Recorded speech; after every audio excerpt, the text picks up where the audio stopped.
Sam Swanson of New York State, slave to servant, has joined the Antidote. Thanks for coming, Sam. Hey, thanks for having me, Dave. Pleased to be here. I got to tell you that I first heard of you a year ago when I was searching for a cover of the song Smooth Operator, and I found one from your other band, Handsome Young Ladies. So Yeah. why would you start up a whole new project? Oh, so I actually started Slave to Servant before Handsome Young Ladies. Handsome Young Ladies is strictly like a cover band that I started with Jesse Sprinkle, who was in like Demon Hunter and Dead Poetic and Poor Old Lou. And it was actually kind of a means to an end because I was quitting like my old career and I was like, well, I got to get back into music and make a living at it. So I started learning covers of like 70s and 80s and 90s songs, like just straight pop songs, and putting like a post-grunge kind of indie rock spin on it with Jesse and another buddy of ours. And so then we decided we kind of liked our spin, so we recorded a record and then we mixed it with his brother Aaron Sprinkle. So yeah, that's the story with that. And how did you ever meet Jesse Sprinkle? I met him in 2016. A friend of mine named Josh Laurie, he told me about Jesse, that Jesse didn't live far from me. And I was like, no way. I basically, like, I didn't have any musician friends. And I was like, well, no way, Poor Old Lou? Like, the dude from Poor Old Lou? Because I remember getting, like, Poor Old Lou's, like, one of their cassettes from my old youth pastor. Like, Cassettes. You are yeah. dating yourself. Yes, I am. I'm vintage, you know? So, but yeah, so it was a kind of one of those full circle things. And I was also looking for a studio, and I'm a songwriter, you know, in a past life before I came to New York State. I was in 3 different bands from Chicago and toured and made records, probably made about 10, 11 records before I moved here. And so linking up with him was really cool. So I invited him and his family to the campground just to stay for free. And that's kind of where we hit it off and been really good friends ever since. And he's actually drummed on everything I've done since 2016 when I started recording again. So That's so cool. And I yeah. guess I should mention to our listeners that his brother Aaron Sprinkle has produced dozens and dozens and dozens of albums for tooth and nail artists. Oh, absolutely. He was like at the forefront of all that. He was like the in-house tooth and nail producer for a long time. That's why I had him on the Antidote one night. So take us back again. What year did Slave to Servant begin? So there's a filmmaker from Canada named Leonard Ulrich. He lives in Manitoba, in Winnipeg, and he makes these sort of prophetic 2.5-hour documentary films. And he's got a series of 4 of them. And I had seen his first film. I really enjoyed it. He was looking for a composer, and I had recently gotten new studio gear and stuff. And I was like, well, I'll take a crack at, you know, composing your next film score if you want. It's like playing with toys for me, sitting there making instrumental music, you know.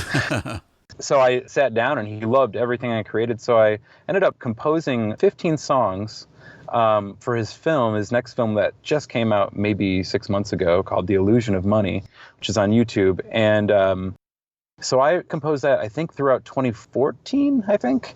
And when I was done, he said, you know, I really want an end credits piece, like with actual vocals. And I would love for you to use some of these Bible verses and kind of make that into a song. So I composed this song called Baptized in Credit for the end credits.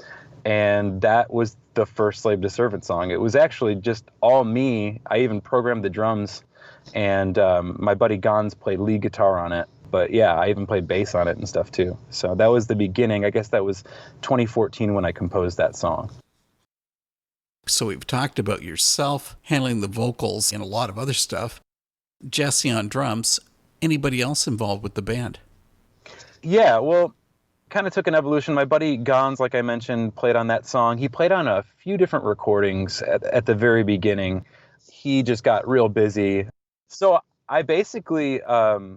I did everything from that point on, everything I've recorded. I've played all the guitars on it. And then I met my buddy James, who plays like 6-string fretless, like he annihilates on bass. And then Ken Endy, he is a shredder, and he's really into blues, and I'm not into blues at all. And I just said, hey, would you be willing to kind of help me craft? He kind of came in and and went outside of his comfort zone, which he's more than capable. He just has his sweet spot, you know? So he came into the studio and he recorded for this new record that I just made called Escape Babylon. And then he made some extra like feedback and noise and things that he could do with pedals, since I don't even really use any pedals or anything. I'm like plug in and play, go. So this project is mainly me. It's evolving all the time. And I kind of look at it as like each record will probably have a different studio band or different people contributing. You're a busy man. Yes. I've never been more inspired, by the way. This year with this whole coronavirus and everything has been really good for my creativity. Like, I feel more inspired than I ever have. It's interesting that you mentioned that, because I've spoken with some artists and it's just nonstop. Their output has been incredible. And others, they just feel completely stifled and aren't able to create anything. I know, yeah. Because, I mean, full time, I make a living as a cover musician. So my gigs went down like a third of the amount that they normally are in the summer. It's almost like I've been working at Walmart this year or something. You know what I mean? It's like, I haven't made a whole lot. You know what I mean? Well, you were speaking about handsome young ladies and doing cover songs with them. That's also true about Slave to Servant. One of the better known ones is Chardies' Pearls. Oh, yeah. What does the song mean to you? Yeah, so I'm a huge Sade fan.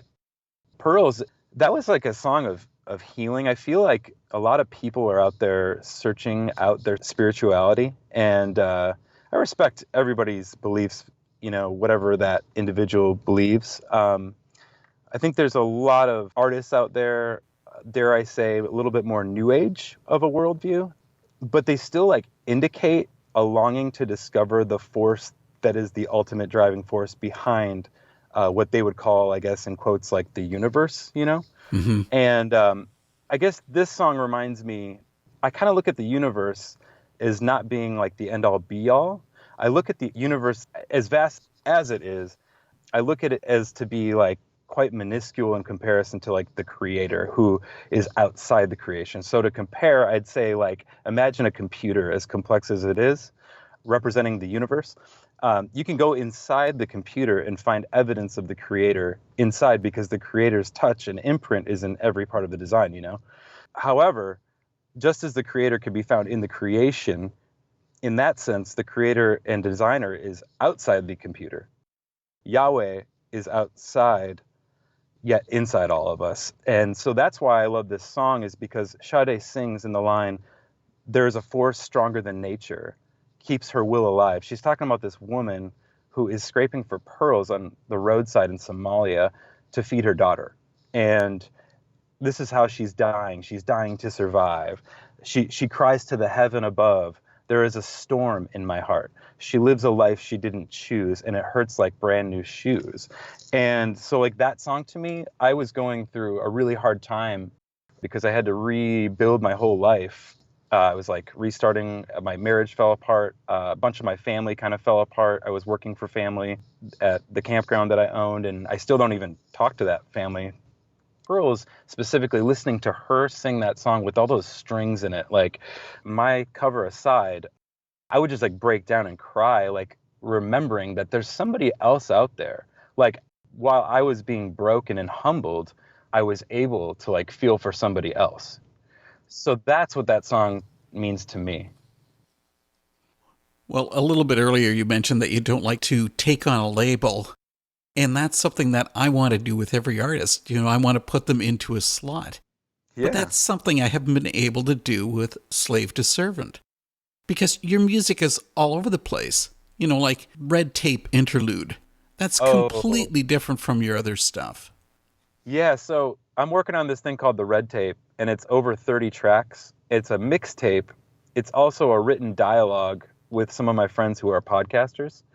And it's basically a third of it will be interludes, a third of it will be like actual pop songs, half of which will be like urban styled beat based, and then half of which will be full band songs that just don't fit with any of the Slave to Servant material, like punk songs, metal songs, ska songs, etc. And I'm doing a Prince cover on there. I'm doing another Christian band that I really like from Ohio called Key of David. There's a song by them I really love that I covered on there.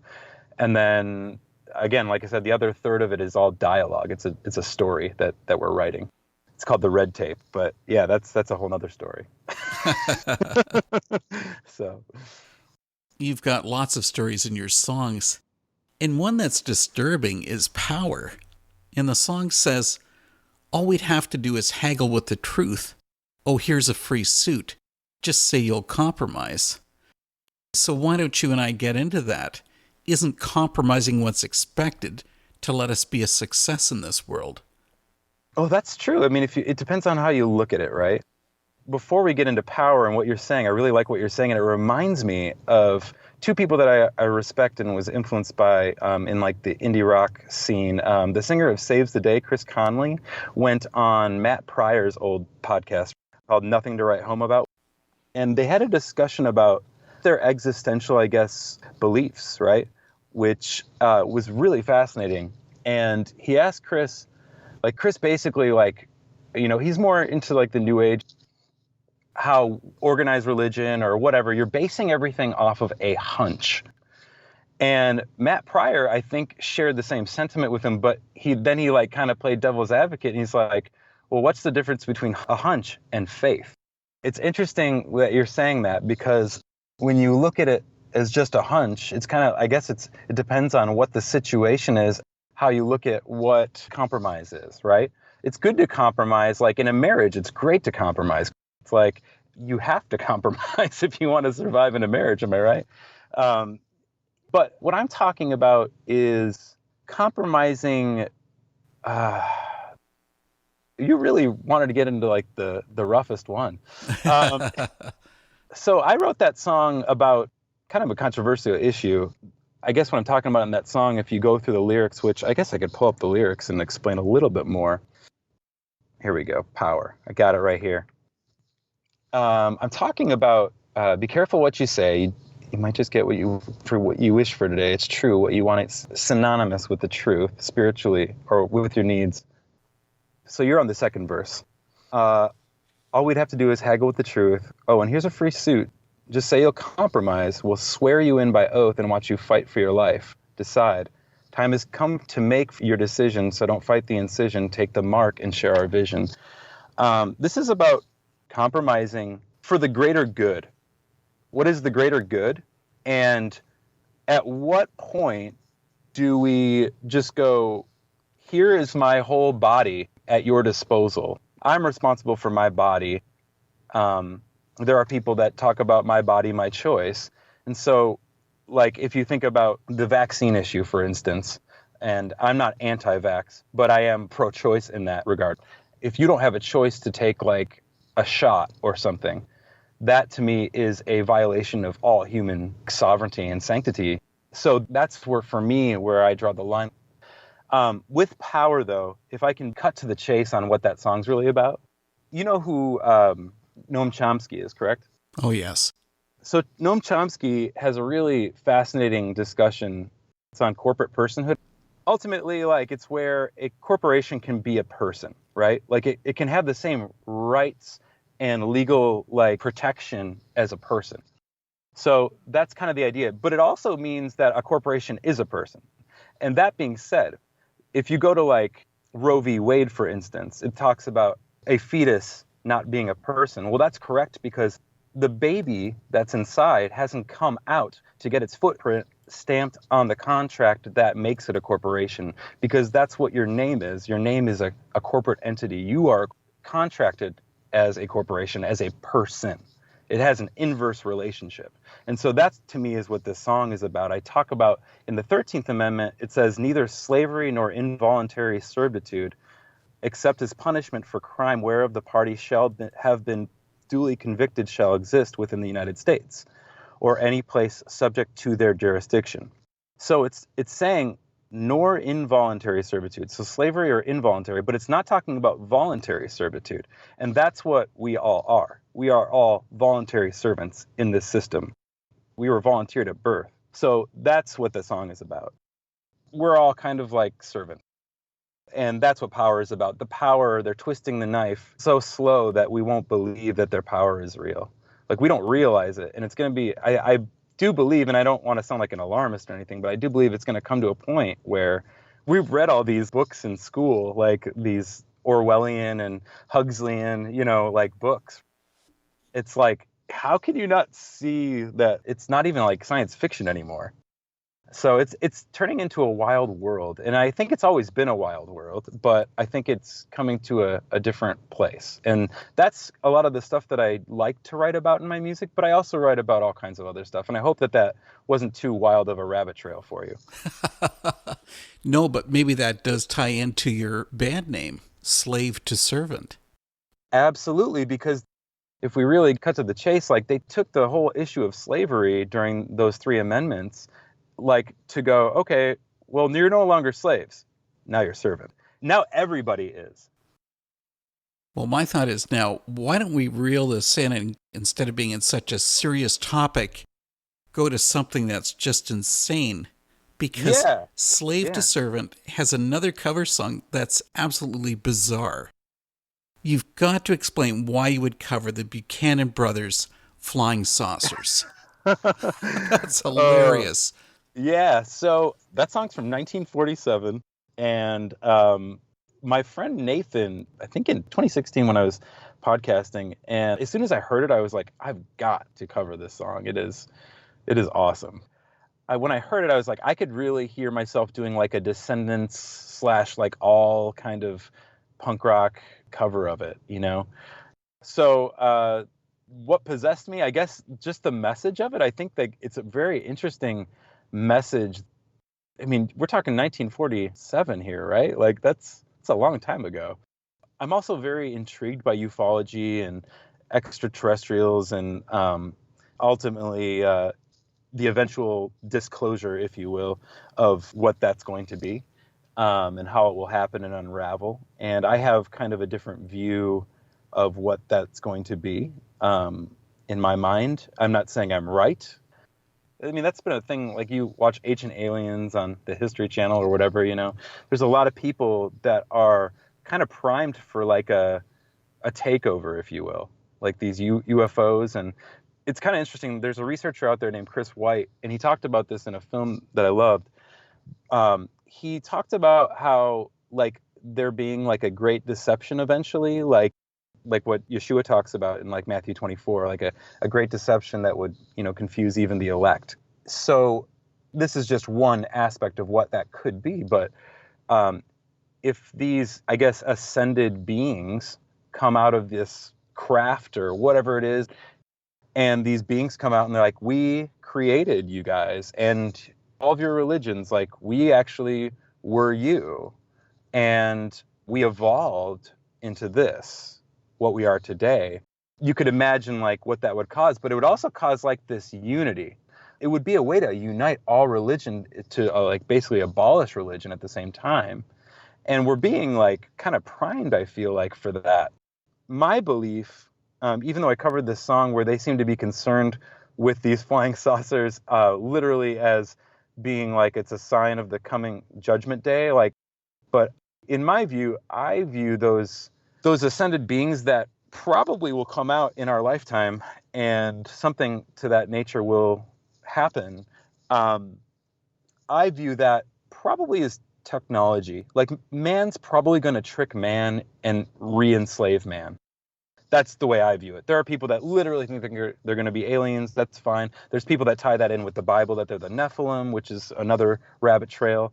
But I tend to think that, like, the cell phone that I'm holding in my hand right now, it's probably actually been designed for a good 30 years. We get things long after they're made. Like, we don't know what's really out there. So when this disclosure happens, you can just imagine the leaps and bounds of technology that could be used to deceive us. And that's all I'm saying, just to be vigilant. So it's just kind of something that I've got my finger on the pulse on.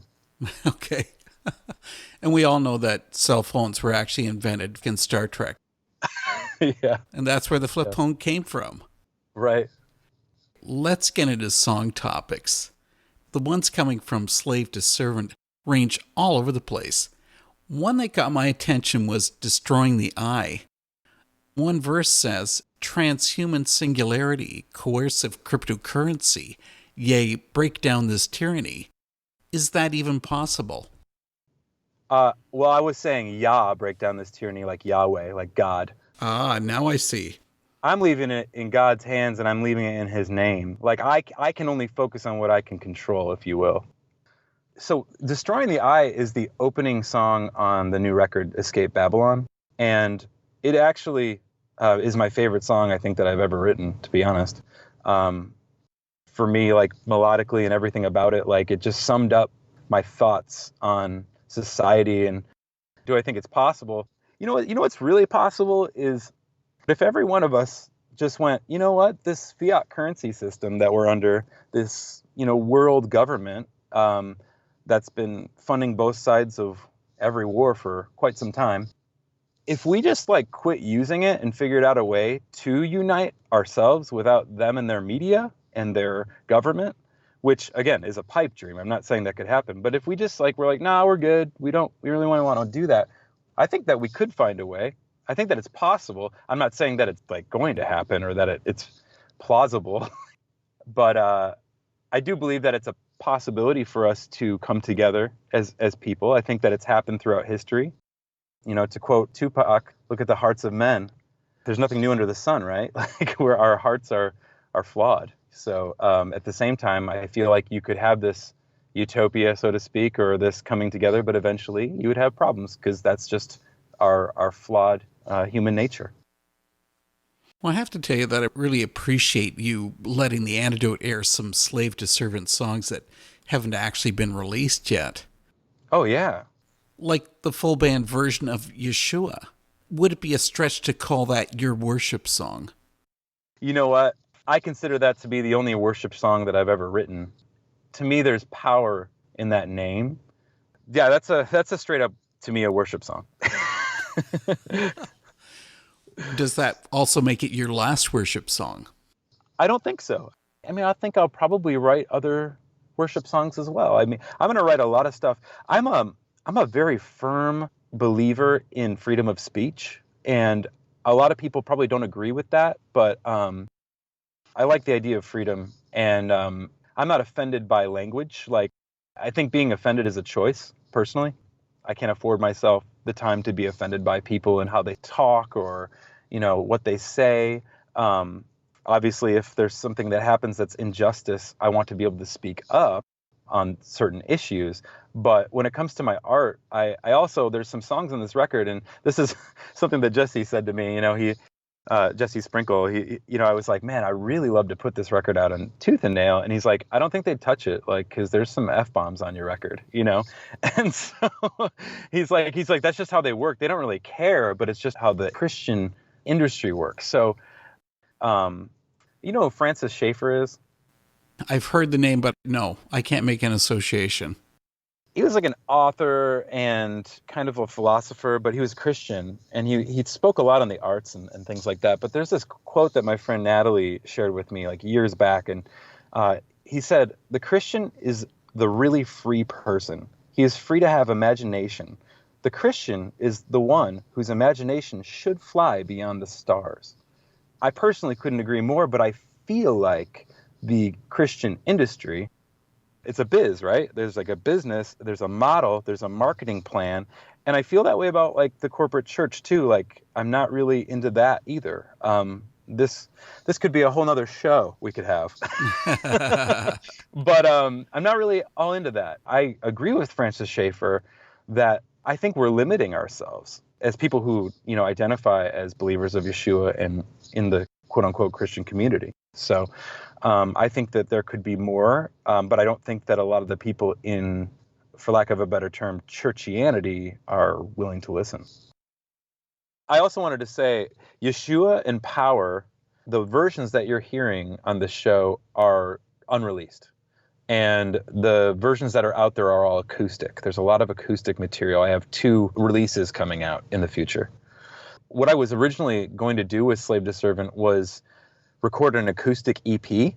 When I recorded probably about 4 or 5 songs acoustically, I also recorded the intro for that EP, which still is the intro for the entire collection, which is called The Hand That Destroys the Establishment of the Eye, which is dialogue from my buddy Leonard Ulrich's film that I composed the score to. And it kind of wraps Destroying the Eye, what I accomplish in that, and also what I talk about in the song Yeshua, kind of like bridges the gap between those two songs. And also just kind of foreshadows what's to come on Escape Babylon, since that's track one.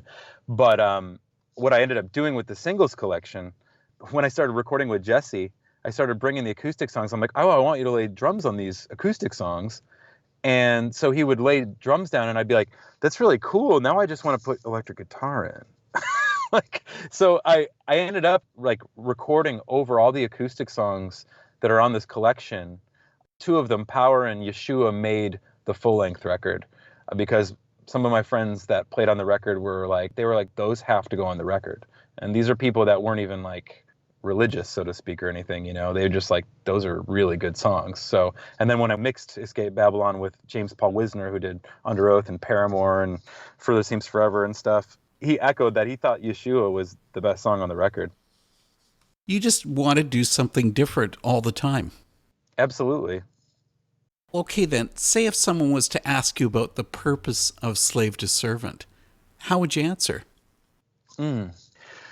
I think, to quote one of my favorite artists, Lauryn Hill from the Fugees, I'm like a really big Lauryn Hill fan, and she went through quite a conversion years and years back. I don't know where she's at right now. And that being said, you're hearing me right now, but in a year I might have some different views. You know what I mean? I'm always growing, so don't hold me to everything that I've said in this interview thus far. But what I do want to say is I think I would just kind of echo what she said. She said that artists have typically throughout society been people that live outside society to expose society to itself. And I consider that to be me.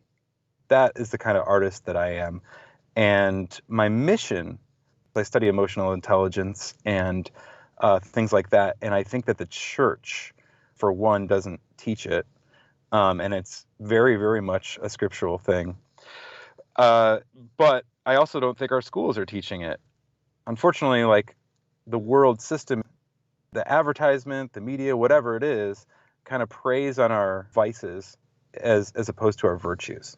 And in my belief, like God has me on a mission. That's the way I feel about it. There's a thing that I do want to do, eventually start my own kind of outreach, separate of the band. We've never done a show. This is like a brand new band. Hopefully that happens after all this craziness is over. We'll do some shows maybe. I'd like to be touring a lot if I can eventually. But when I do that, I would like to, I've heard of some bands doing something kind of similar, but there's like a booth that you can go to, and they are like a non-for-profit type of thing, and you can just go talk like to these people who will just listen to you, because people go to these shows to escape, their lives. It's like it's escapism. And so I want to flip that upside down, and I'm taking some courses after the new year to try to kind of start that thing. But I'm calling it embracism. And that's something that is part of the goal of Slave to Servant. There's a lot I want to help with. I mean, I just feel like humanity, I feel like we're lacking a lot for being so far ahead. And there's things that I see that I feel like God is putting on my heart to share with the world. And that's what's next for the band and yourself. Yeah, if God wills it, I don't have like a label or anything. I'm doing everything out of my own pocket at this point. I would love to find a team, that would help me promote, because that's unfortunately a lot of us artists, that's kind of where we lack is marketing. Like I'm not necessarily bad at business, but marketing is a whole different aspect of business. And I'm not so good at navigating through that. There's like algorithms nowadays, there's all kinds of things. And so I have a few friends helping me with a few things, and I'm paying a couple people to do some things, like with Never Greener right now, the song. But I would love to find a team of people who want to be part of this. I don't consider Slave to Servant just a band. I consider it to be like hopefully a movement of people. For marketing, they have to know how to spell your name. That's what you get to do right now. Yeah. So the two in slave to servant is with a TWO, as in the number two, because there's a double meaning, slave to servant, right? There's two entities. There's a slave and there's a servant, and there's a double meaning for those things, like we talked about when I went on that little rant about power. So the two is like just symbolizes double meaning. There's so many ways you can look at that, but it's slave to TWO servant. And the logo for it, there's a Roman numeral 2. That's how I do it. There's another like smaller logo that I use is basically a blatant ripoff of Nine Inch Nails logo, like the NIN. I think Five Iron Frenzy's done it before, the FIF. And it looks like in the shape of a Z, but it's SIS or S2S in Roman numerals with a square around it. So, but yeah, slave to servant. That's way too long an answer for what you just asked. In other words, you have absolutely no idea about your band name. It could be something else. Well, listen, I really appreciate your time, Sam. Thanks for coming for this talk. Thanks for having me on, Dave. I really appreciate getting to talk to you.